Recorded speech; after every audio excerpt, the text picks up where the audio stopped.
Well, good morning. We're here in Steinhatchee. We've been here a lot. It's a great place, but unfortunately the storms have brought us here. And I remember being here recently for Debby, which was certainly an event. And then last year for Idalia, which caused significant damage, but this damage is much more extensive. And we are joined here today by Linda Wickers, the owner of Roy's Restaurant. That's behind us, behind the Chick-fil-A truck. I think it had some damage in Idalia, but I know they bounced back pretty quick, and then that has really hammered. So a massive surge. We're also joined with Kevin Guthrie, our DEM Executive Director, Adjutant General, Florida National Guard, John Haas, Melanie Griffins, our Secretary for Department of Business and Professional Regulation. So we are, as of this morning, have our state emergency response team has completed nearly 974 missions, and they're actively fulfilling 1,500 more. And that's things from, hey, we need water pallets, we need tarps, we need this, we need that. So Kevin and his team are doing that. We have points of distribution open in impacted areas. These got up very quickly. I think this is the quickest we've ever done it. These sites have shelf-stable food, water, and other items that residents may need. You can find up-to-date locations by visiting our Helene resource page at floridadisaster.org/updates. In Taylor County, a pod is now open at the following location: 299 Industrial Park, Perry, Florida. We also have pods in Leon, Dixie, Hamilton, Lafayette, Manatee, Jefferson, Sewanee, Charlotte, Madison, Gilchrist, Pinellas, Levy, and Pasco counties. Now, some of those pods are probably more needed in some places than others. In a sense, in some of the rural areas, you may not have access to the stores as easy as some of these other areas. We have some areas where barrier islands got whacked, but once you go inland, all the stores are opened again. So, we're going to be making adjustments accordingly, but we do have the pods, and all the counties in the Big Bend have at least one pod. Power restoration. Power has now been restored to 2.32 million customers since the storm. There are currently 87,000 accounts remaining without power. 25,000 of those are Duke. 55,000 are the co-ops. 3,000 munis, 2,000 FPL. And I think what you're seeing is, particularly in this area, although they have done some restorations in the Big Bend counties, some of them, they had to do the transformers, and so I know they're working hard to get that. Coming down here from the airport, I saw nothing but utility trucks. So these guys are working really hard, and we know how important it is to get the power back on. We worked really hard with the Department of Transportation to clear the roads, and so as of now, we've done, tens of thousands of miles have been cleared. It's really been incredible what they've been able to do. All bridges have been inspected and reviewed. So all state-owned and locally owned bridges, those inspections are complete, and they are ready for business. We also have so the infrastructure damage. There's some, but it wasn't like we had with Ian, where you had Causeway knocked out, a massive bridge knocked out in Pine Island. So we did have some. One of the roads was Gulf Drive. It connects it connects Longboat Key all the way up to Anna Maria Island, Sarasota, Bradenton area. Some of that, there was damage to the structure of the road, and then there was like 5 feet of sand that was dumped on the road, so it was impassable. So our folks have been working. They said that it was probably going to take weeks. We immediately got into an emergency posture, began the emergency repairs, and so within 24 hours of starting the job, they had access to Longboat Key restored, so that's a long stretch, and are ahead of schedule on the rest of that. So we look forward to being able to open Gulf Drive entirely ahead of schedule.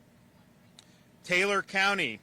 So we have provided emergency requests, response to emergency requests in the following: 7 truckloads of water, 10 pallets of food, 2 truckloads of MREs, 6 comfort stations, including a shower trailer, bathroom trailer, laundry trailer, a water tanker, Starlink internet, light towers, mobile EOC command unit, generators, a fuel truck for those generators, a forklift, food for the animal shelter, which is very important, medical supplies, 50 radios. We're also currently mobilizing missions to Taylor County to provide large rooftops, traffic message board, additional comfort stations, fuel distribution for Steinhatchee and Horseshoe Beach, and 22 oxygen regulators. So I want to thank Kevin and his team for getting those done very, very quickly. I mean, you know, the reality is, I mean, there's definitely parts of this country you wouldn't have seen that for weeks if a storm like this hit. So thanks for working very hard.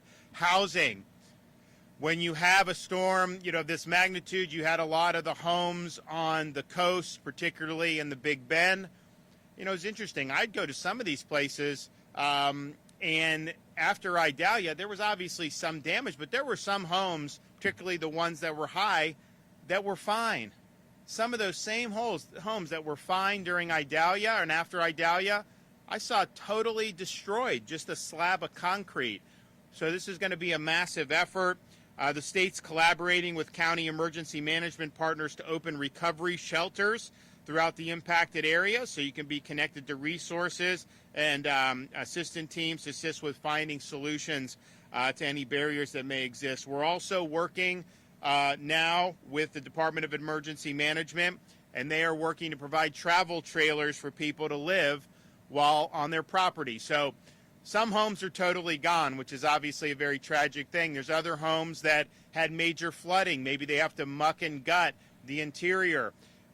You don't want to have to travel an hour and sleep and then come back to work on your homes. They put a travel trailer right there on your property, and you're able to do that. You can work. You have people come in. You supervise that.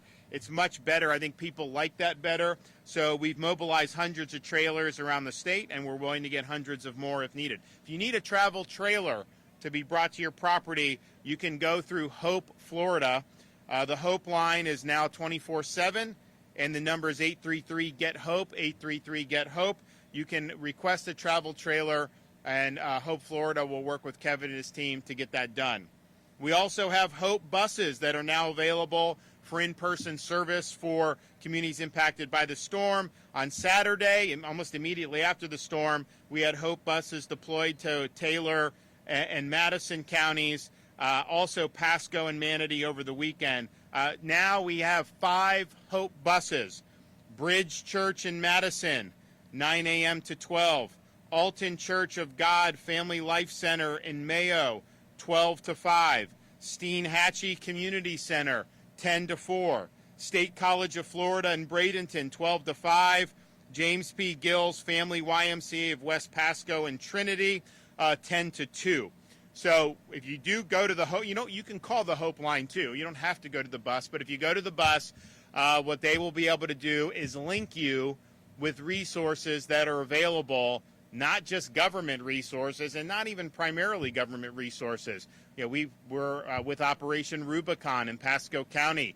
Got a lot of need for muck and guts there. They perform those services. There's other services that are available, and we're going to funnel that all through Hope, Florida. So the Hope buses are there, and they'll be coming to other places as well. Our State Housing Initiative partnership, every year we fund this, and it is to help with temporary relocation, rental assistance, debris removal, home repairs. This isn't even necessarily only for storms. This is something we do anyways.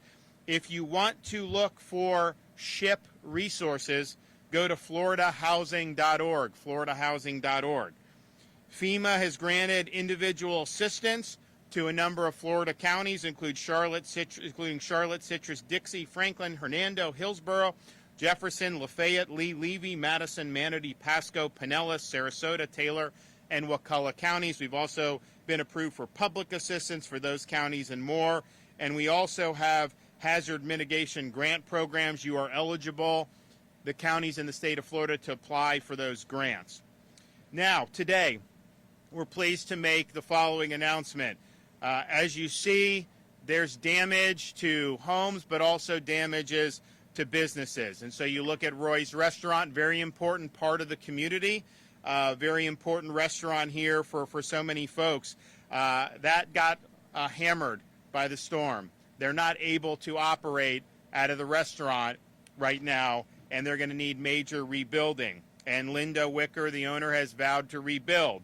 But in the meantime, they wanted to try to figure out what options they have to be able to stay afloat.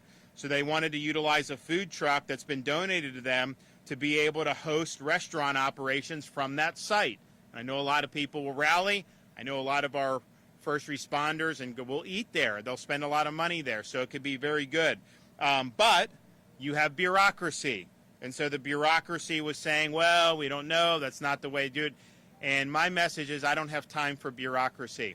We don't have time for red tape. So we are here to announce that I've directed the Department of Business and Professional Regulation to issue an emergency order so that businesses like Roy's that were devastated in Hurricane Helene and want to be creative can stay in business. DBPR's emergency order will allow Roy's food truck to quickly begin serving food and drinks to patrons while they're rebuilding their standing restaurant. We want businesses to be able to return to normal operations as soon as possible, but in the meantime, we want them to be able to stay in business and for patrons to be able to get back to a normal life as quickly as possible. So this executive order gets government out of the way and allows people to get the job done.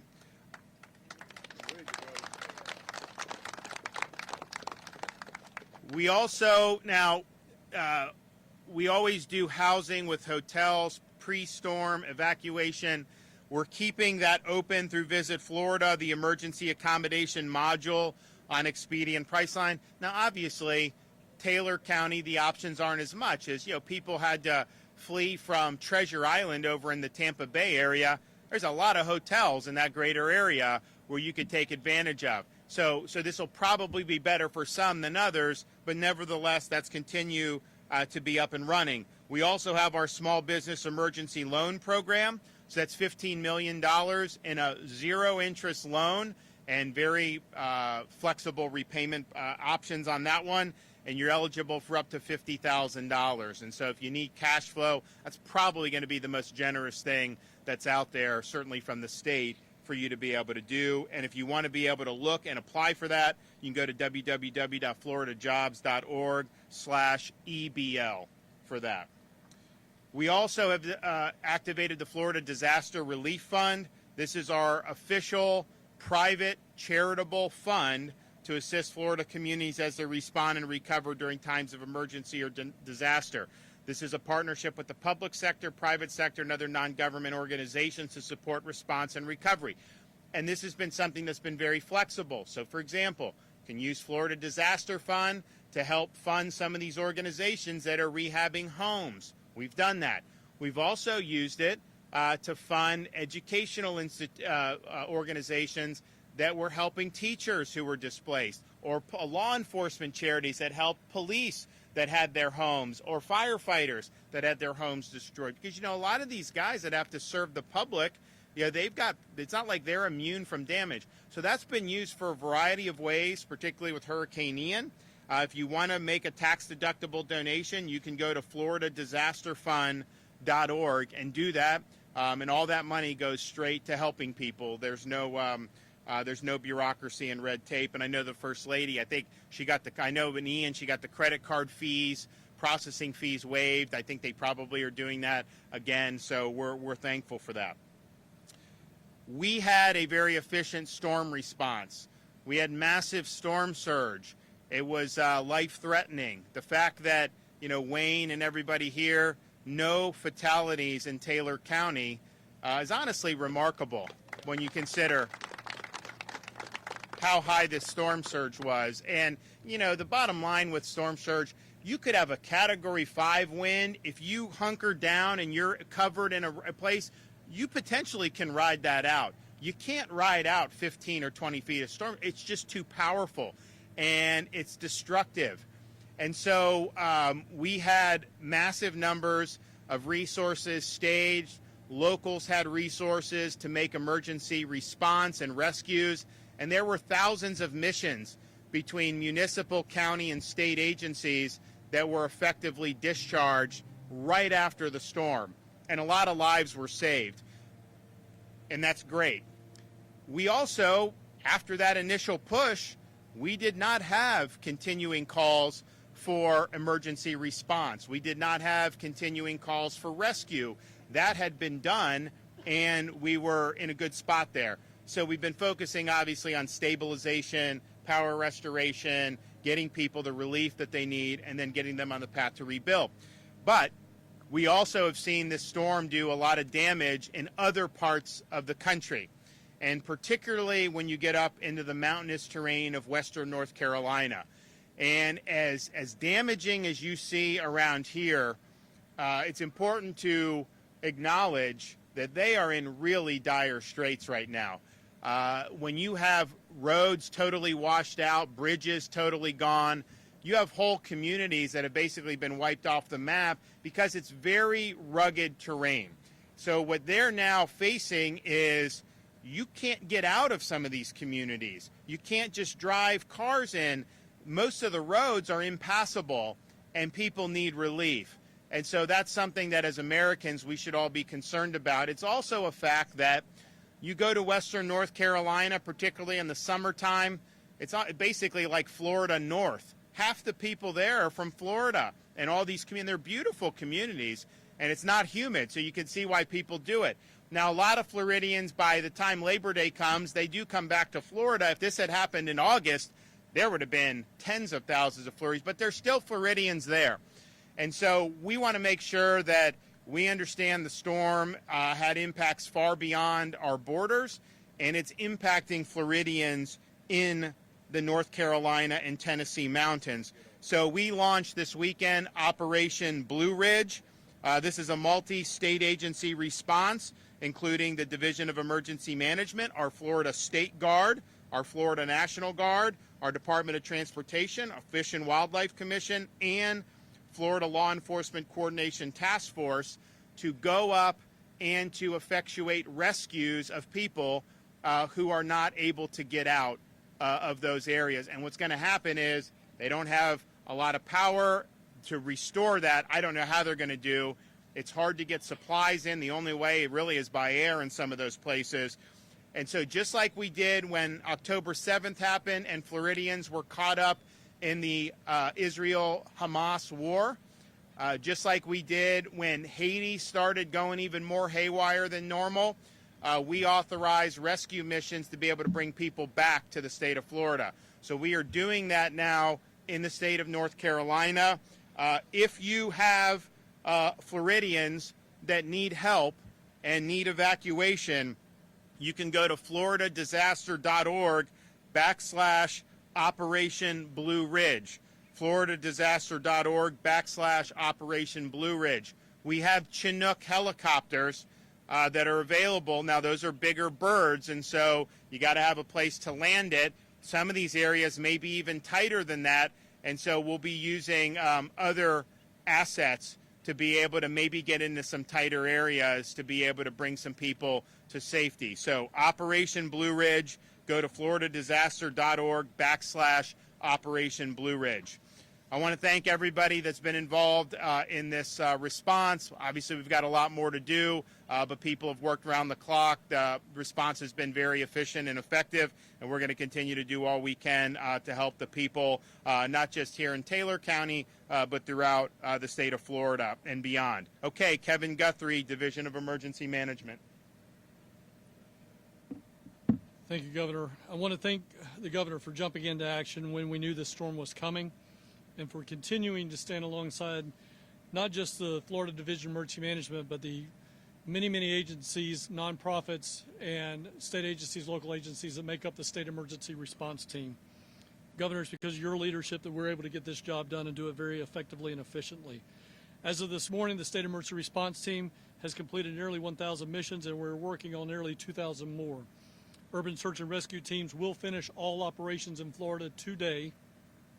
And I want to thank, and I want everybody to thank, just in a round of applause in a second, to the men and women, the urban search and rescue teams, but also Florida Fish and Wildlife, Special Operations, as well as district personnel, the Florida National Guard, Florida Highway Patrol, Major, I see you back there, and the many, many Palm Beach counties here, incident management team, all of those first responders that have come here and helped us out, leaving their families behind. I just wanted to say thank you, and we appreciate every one of you. Many loved ones are still disconnected, and we want to continue to preach. If you're disconnected and you need to reunify, call the American Red Cross reunification line at 1-800-RED-CROSS. That's 1-800-733-2767. There's a lot of debris left from this storm, and it is essential that when we clean up, you can help us expedite that if you will separate your debris into specific piles. What we're asking you to do, vegetation into one pile, structural, this will be your furniture, your construction and demolition debris into another pile, your household hazardous waste. So the bleaches, the vinegars, the cleaning products, the fuel, the gasoline, put it into a separate pile. Then put your electronics, your TVs, things like that into a pile, and then your white goods, your appliances into a separate pile. We have to separate that stuff. It cannot go in together. If you can help us get that done at the road's edge, we can get that done faster. So please make sure you're helping us out with that. Make sure you're wearing appropriate safety gear when you're cleaning up. If you come across down power lines, please report them. If you receive damage to your home, you should have taken pictures before you clean up. If you haven't done that, please do that already. Your insurance company is going to ask for them. FEMA is going to ask for them. So please make sure you're taking those pictures. Make sure you get any pictures of high water marks. If you need assistance with cleanup, our crisis cleanup line is open. They will help send people to your house to help you clean up. That phone number is 1-844-965-1386. 844-965-1386.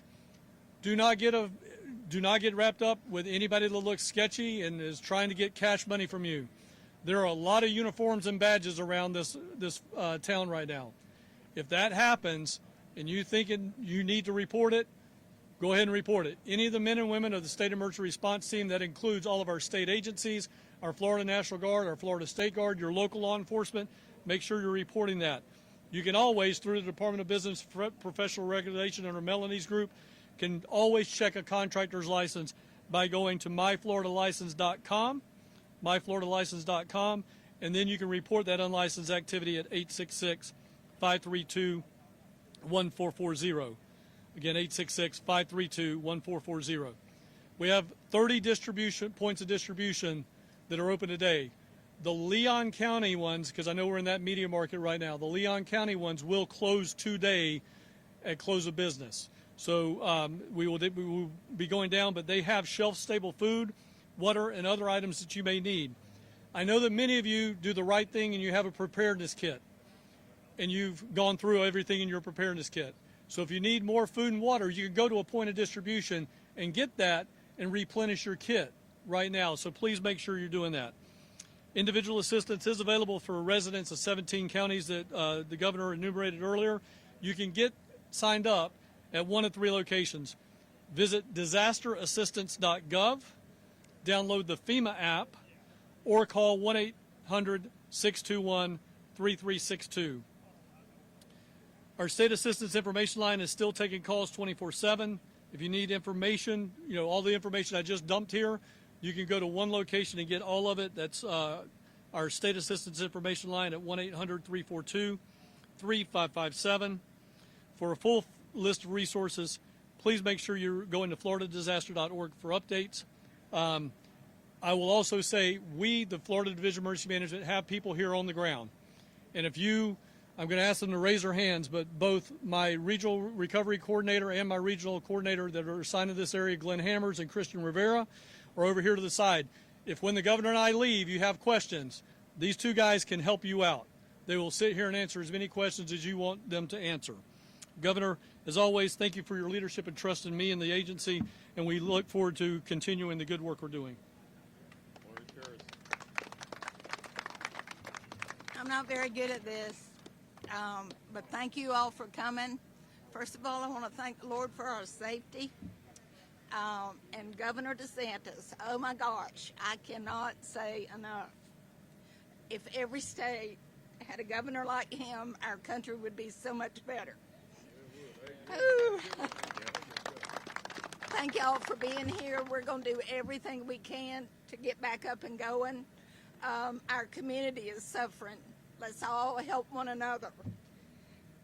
One little funny thing, maybe, or it was to us, we have a new hashtag. It's hashtag MRGA, make Roy's great again. So we're going to go with that. Thank y'all so much.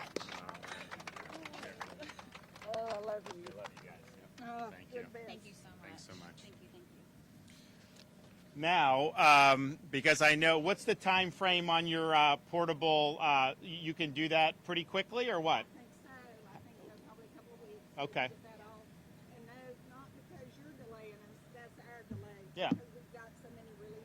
Oh yeah. No, from our perspective, you can start now. Like, don't worry. You've got executive grace on that. Just start whenever you want on that. We are going to be serving. We got Chick-fil-A here. They're going to be serving hot meals for people. So we're going to go in there and serve some of those. So if you all want some Chick-fil-A, then I definitely suggest you get in line. I mean, like, you go to almost any Chick-fil-A in Florida, there's like a line of cars that stretches a mile wide. And they're very quick about getting it through the drive-through. They're very well trained on that. But in Tallahassee, they have like one right across the street from another because they have so many people. So it's a real treat to have them here offering that. Okay, we got any questions before I go? Yes, sir. Oh yeah, we do not have time for bureaucracy. I don't want to deal with red tape. And quite frankly, if you look at how we've responded to hurricanes, certainly in the last 5 or 6 years, that's been like the number one thing. Like, just do it, okay? We have something coming. Let's prepare, and then let's respond. And we'll worry about the bureaucracy later. And so that's been our approach across the board. And so anything we can do to pave the pathway for people to get back on their feet, we absolutely have to do that. There's a role for having certain regulations in normal life, fine. But when you have extenuating circumstances like this, we cannot try to prevent somebody from getting back on their feet at all from a government perspective. So we're clearing the bureaucracy out, and we want people to be able to get the job done. And I know this is going to be good. People are going to come, they're going to be able to stay afloat, and I think you're going to see a lot. And I know our folks who are here helping with the recovery, they're going to be frequenting it as well. So Linda says may take a couple weeks for them to get situated, everything they need, but as soon as they're ready, they can go. They could go today if they want to. We are making sure that that is the case.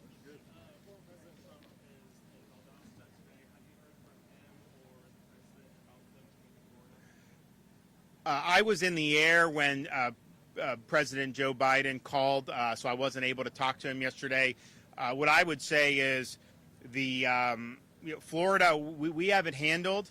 We got approved for the individual citizens, things we've wanted. We have what we need. Now, obviously, there may be additional things that we'll ask for in the future. It depends on how things shake out. But I think most of the effort should be in Western North Carolina right now because you still have active rescues that need to take place. I mean, just think about, it's almost like if this area were totally cut off and every road was destroyed and all this, but you can still get places by boat. There, you can't do that.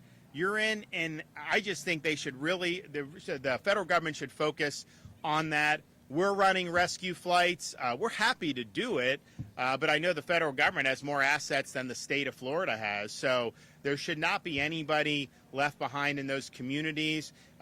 Clearly, Florida residents who are still there, most of them stay, if they stay 6 months or less than 6 months, usually by October, mid-October is when they start coming back. So a lot of them would want to come back anyways. So we have our Operation Blue Ridge. We are going to be doing that. We're going to be bringing people to safety. If we have a smaller bird, you may not be able to take as many people. The Chinook, what is that, 40 packs we can do? We could do 40 packs on a Chinook helicopter. So that may be just like maybe one whole neighborhood in these areas. And I know there's a lot of Floridians that go up there, but there's probably a lot of Floridians that have never been to those mountains. And what I will tell you is it's very pretty. It's very refreshing because there's no humidity, but it is very ragged. I mean, they build these roads, and, it is not necessarily easy to get around all the time. It's not well lit all the time. it's just a different lifestyle. And so when you have something like this happen, to sever the roads and the bridges and a lot of the things that happen, I mean, basically, I don't think they have any major way to even get out of a lot of those Western North Carolina places right now. That's going to require us doing the air mission. So that's why we're doing it. And I know, Kevin, we've had people sign up already. Yeah, so Kevin and his team are doing that. And, you're going to see people be brought back on our mission very, very shortly. And we're happy to do it. I mean, look, if we can bring people back from Israel by the hundreds when Hamas is raining rockets down, we should be able to get some helos into the Blue Ridge Mountains and get people out of there. But, yeah, I think that just from a response perspective, this here is very important. We're going to be there, but they didn't have any fatalities. I think in North Carolina, whatever fatalities have been reported, I think that's probably just scratching the surface of what's possible if we don't get people in there and get them out to safety. And if you think about it, it's like you could throw me there for 5 days, whatever, food and water, but you have like a child with special needs, you have a senior that is power dependent, you have this stuff, you run out of time very quickly. And so I think this, just looking at everything that I've seen in the information, I think that is where they need to make sure everybody is brought to safety. I mean, as bad as it is to see a restaurant hammered or see homes, you don't want loss of life. That is the one thing we can't rectify. We can always rectify property. We can rectify infrastructure. You can't rectify the loss of life. And, my fear is just having those areas cut off.